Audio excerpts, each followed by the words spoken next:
Hello everyone, स्वागत है आप सभी का मेरे यूट्यूब चैनल पे। और आज हम लोग बात करेंगे गैलेक्सीज़ के बारे में। गैलेक्सीज़ यानी मंदाकिनी क्या होती हैं, किस तरीके की होती हैं, कैसे बनती हैं, हम इन चीज़ों के बारे में जानेंगे।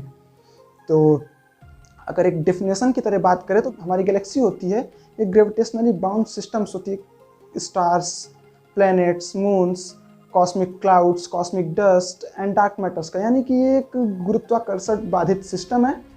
Stars, moons, planets, cosmic clouds की, धूल के कणों की, इन सब चीज़ों की एक ग्रेविटेशनली इन सब के अंदर बंधा हुआ है। और ये जो होती है ये कुल 4 प्रकार की होती हैं। और ये 4 प्रकार क्या हैं जान लेते हैं। गैलेक्सीज 4 तरीक़ों की होती हैं। स्पाइरल गैलेक्सीज जो होती हैं ये आप समझ सकते हो सर्प जैसा, ऐसे कुछ इस तरीके की होती हैं। और ये 60% होती हैं इस पूरे ब्रह्मांड में। मतलब जितनी भी गैलेक्सीज होती हैं, जितने प्रकार के, उनमें 60% गैलेक्सीज तो अकेले स्पाइरल हैं। और उनमें क्या होता है कि उनका जो सेंटर होता है, इनका जो मध्य भाग होता है, वो बहुत ही कंसंट्रेटेड होता है। जो उसकी ज़्यादातर एनर्जी होती है, ज़्यादातर जो उसमें से लाइट लुमिनेट होता है, वो उसके सेंटर से होता है। उसमें इतनी एनर्जी होती है कि कैलकुलेट करना भी काफ़ी मुश्किल है। फिर दूसरी टाइप होती है इलिप्टिकल। ये बहुत ही स्मूथ और इलिप्टिकल शेप की होती है। इलिप्टिकल शेप आप जानते हो, इलिप्टिकल शेप की होती है। और ये बहुत ही पुरानी, इनमें जो तारे हैं और जो सब कुछ है ये बहुत पुराने हैं, यानी ये बहुत पुरानी गैलेक्सी है। और ये टोटल 15% के आसपास तक ब्रह्मांड में मौजूद है, यानी 60% ये, 15% ये, बाकी 25% में ये दोनों हैं। तो अब जान लेते हैं तीसरा प्रकार है लेंटिक्यूलर। लेंटिक्यूलर गैलेक्सी जो होती है ये लगभग हल्का सा स्ट्रेट हो जाती है। एक्चुअली ये होती है, इसमें भी कुछ आर्म्स होते हैं, पर ये इतने ज़्यादा पुरानी हो चुकी होती है कि इसके आर्म्स जो होते हैं, जो स्पाइरल में भी आर्म्स होते हैं ना, आर्म्स तरीके से हैं, वो डिफॉर्म हो चुके होते हैं, वो ख़त्म हो चुकी होती हैं, लगभग एक सीधी रेखा जैसी हो जाती है।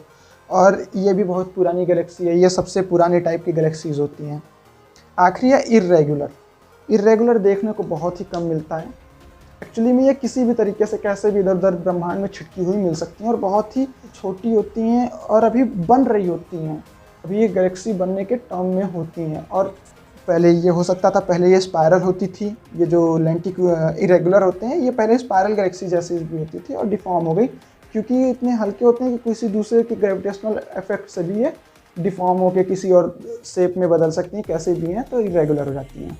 अभी जो गैलेक्सीज होती हैं ये ब्रह्मांड में ना, मतलब कुछ इस तरीके से होती हैं कि कहीं भी कोई भी चीज़ एक दो तो होता नहीं है। ये क्या होता है कि कुछ समूह बना लेते हैं, कुछ ग्रुप्स बनाती हैं। जो जब 10-15 गैलेक्सीज एक साथ मिल जाती हैं तो उन्हें हम लोकल ग्रुप बोलते हैं। और फिर वही जैसे 10-15 लोकल ग्रुप एक साथ मिल जाते हैं तो उन्हें हम बोलते हैं वर्गो सुपर क्लस्टर। और जब ऐसे ही सैकड़ों सुपर क्लस्टर, वर्गो सुपर क्लस्टर जैसे मिल जाते हैं तो उन्हें हम बोलते हैं लैनियाकिया सुपर क्लस्टर। और हमारे लैनियाकिया सुपर क्लस्टर जैसे हजारों सुपर क्लस्टर इस ब्रह्मांड में मौजूद हैं। इतना बड़ा है हमारा ब्रह्मांड, हमारा यूनिवर्स। आइए बात करते हैं फॉर्मेशन ऑफ गैलेक्सीज के बारे में। तो जो ये गैलेक्सीज होती है किस तरीके से बनती हैं। एक्चुअली जब बिग बैंग हुआ तो सब कुछ टूट के हर तरफ फैला। ये आप सभी को मैंने बताया था। हर तरफ जब फैलना शुरू हुए तो कुछ सेकेंड या नैनो सेकेंड के लिए पूरे ब्रह्मांड में सिर्फ रेडिएशन और सिर्फ एलिमेंट्री पार्टिकल्स, या कह सकते हैं सब एटॉमिक पार्टिकल यानी इलेक्ट्रॉन और क्वार्क्स थे। इस पूरे ब्रह्मांड में सिर्फ ऐसे ही छोटे छोटे कण बिखरे हुए थे, जिसे हम रेडिएशन एरा भी कहते हैं। उसके बाद धीरे धीरे एटम्स बने। उनसे एटम वगैरह जब बनना शुरू हुआ, जहाँ से एटम बना वहाँ से शुरू हुआ मैटर एरा, जिसमें अभी भी हम हैं मैटर एरा में। और ये जो मैटर एरा है वहीं पे सबसे पहला जो गैस बना है, जो कुछ भी सबसे पहला बना वो हीलियम था। हीलियम गैस सबसे पहले इस पूरे ब्रह्मांड में बना। फिर धीरे धीरे और भी मैटर्स जैसे कि क्लाउड्स, डस्ट पार्टिकल्स, ये धीरे धीरे बनना शुरू हुए। डस्ट पार्टिकल से क्लाउड्स, क्लाउड से फिर नेबुला वगैरह सब बनना शुरू हुआ इस हमारे ब्रह्मांड में। तो जब ये बने ना, तो कुछ तो ऐसा है नहीं कि सब कुछ एकदम अचानक से दूर दूर ही है, सब ऐसे ही फैला। यहाँ पे बिग बैंग हुआ, यहाँ से कुछ ऐसे फैला, कुछ ऐसे गया, यहाँ से इसके करीब पहुँचने लगा, कुछ इधर पहुँचने लगा, इस तरीके से। तो जो कोई बड़ा पार्टिकल था, ये कोई बड़ा पार्टिकल और यहाँ कोई छोटा पार्टिकल है, ये जैसे इसके ग्रेविटेशनल के रेंज में आया, ये वाला इसके रेंज में, ये तो पहले से टूटा तो सब गोल गोल घूमते घूमते जा रहे थे। जैसे कुछ भी है वो गोल गोल घूमते घूमते दूर जा रहा था। ये भी गोल गोल घूम रहा है, तो ये इसके रेंज में आया और ये भी इसके साथ गोल गोल घूमते घूमते इसमें जुड़ गया।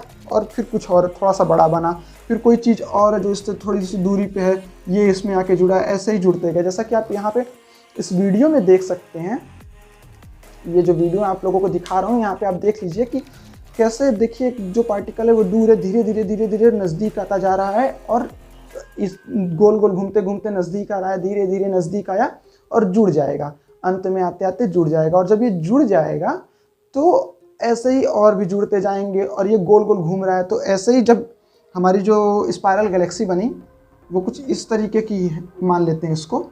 तो ये इसका सेंटर है, कुछ बड़ा सा ऑब्जेक्ट है, यहाँ पे कुछ छोटा सा जुड़ गया, ये इतना हिस्सा गोल गोल ऐसे घूमने लगा, फिर यहाँ पे कुछ जुड़ गया और जो ये जुड़ रहे हैं, अट्रैक्ट हो रहे हैं, इसे कोलिजन कोर्स कहते हैं। और इसी तरीके से नेबुलाज और स्टार्स धीरे धीरे बने हैं जिन्हें हम आगे जानेंगे। अब बात कर लेते हैं हम अपने मिल्की वे गैलेक्सी के बारे में। हमारी मिल्की वे गैलेक्सी थोड़ी सी टिपिकल है और स्पाइरल गैलेक्सी, जैसा कि मैंने पहले बताया था 60% of galaxies are spiral in our universe. तो वैसे ही हमारी गैलेक्सी भी स्पाइरल है और बहुत ही कॉमन है। पर टिपिकल ये है कि जब इसकी खोज हुई तो कुछ जब 1970-71 के आसपास साइंटिस्टों ने थोड़ी दूरी तक देखा तो उन्हें एक जगह बहुत ज़्यादा डेंसिटी, बहुत ज़्यादा प्रकाश दिखाई दिया। उन्होंने सोचा ये एक तारे, दो तारे की प्रकाश तो इतनी ज़्यादा हो ही नहीं सकती जितनी यहाँ से रेडिएट हो रही है। फिर धीरे धीरे उन्होंने पता लगाया तो उन्हें पता चला कि ये जो यहाँ से एनर्जी रेडिएट हो रही है, जो कुछ भी हो रहा है, ये इसके सेंटर से हो रहा है। इसका सेंटर बहुत दूर है हमसे। और हमारी जो मिल्की वे गैलेक्सी है ये भी बड़ी है, बहुत बड़ी है, पर इतनी भी नहीं जितनी और भी हैं। ये कॉमन गैलेक्सीज में से एक आती है। तो साइंटिस्टों को वो एनर्जी नाप नहीं पाए और बाद में वहाँ पे उन्हें पता चला कि इतनी कंसंट्रेशन ज़्यादा है, यहाँ पे एक ब्लैक होल हो सकता है, वो भी सुपर मैसिव ब्लैक होल। अब ब्लैक होल क्या होता है ये हम बाद में जानेंगे कभी अगले वीडियोज़ में। हमारी गैलेक्सीज में 100 बिलियन स्टार्स हैं और इतने ज़्यादा अभी भी क्लाउड हैं कि करोड़ों तारे और बन सकते हैं। और इतनी ज़्यादा डार्क मैटर है कि क्लाउड्स और उन स्टार्स जो अभी प्रेजेंट हैं उन सबको जोड़ दिया जाए तो उससे भी ज़्यादा डार्क मैटर मौजूद है हमारी मिल्की वे गैलेक्सी में। और जो आप सेंटर का भाग यहाँ देख सकते हैं फोटो में, जो कंसंट्रेशन का जोन है इसे हम लोग बल्ब्स बोलते हैं। तो ये बात हो गई हमारे मिल्की वे गैलेक्सी की। अब आइए आप लोगों को थोड़ी सी रिसेंट डिस्कवरीज और कुछ जानकारियाँ दे देता हूँ गैलेक्सीज के बारे में। हमारी जो सबसे दो रिसेंट डिस्कवरी है गैलेक्सीज की वो है NGC 4826 जो कि 22 फरवरी 2021 को खोजा गया था। उसके बाद जो दूसरा है वो है NGC 4535 जो 18 जनवरी 2021 को खोजा गया था। अब आप लोग को बता दूं कि जो ये NGC टर्म होता है ये गैलेक्सीज को रिफ़र करता है। कहीं पे आगे और कुछ आएगा तो मैं आप लोगों को बताऊंगा, जैसे स्टार्स के लिए कोई और टर्म होते हैं, तो ये NGC टर्म ये गैलेक्सीज के लिए यूज किया जाता है। हमारे ब्रह्मांड की सबसे बड़ी गैलेक्सी है IC 1101। अब आप बोलोगे कि IC तो कुछ स्पेशल टर्म्स यूज किए जाते हैं कई बार गैलेक्सीज के लिए। सबसे बड़ी गैलेक्सी है, इसमें 100 ट्रिलियन स्टार्स हैं।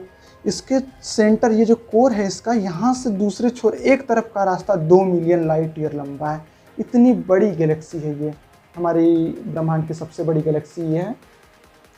और हमारे मिल्की वे गैलेक्सी की बात करें तो यहाँ से लेके यहाँ तक की पूरी दूरी जो है वो 2 मिलियन है। ये अकेले एक तरफ की दूरी 2 मिलियन लाइट ईयर है। अगर आपको वीडियो अच्छी लगी तो लाइक करिए, शेयर करिए और चैनल को सब्सक्राइब करिए और हमारे साथ बने रहिए, क्योंकि जल्दी ही हम स्टार्स और उसके बाद most awaited topic black hole के बारे में बात करेंगे। धन्यवाद।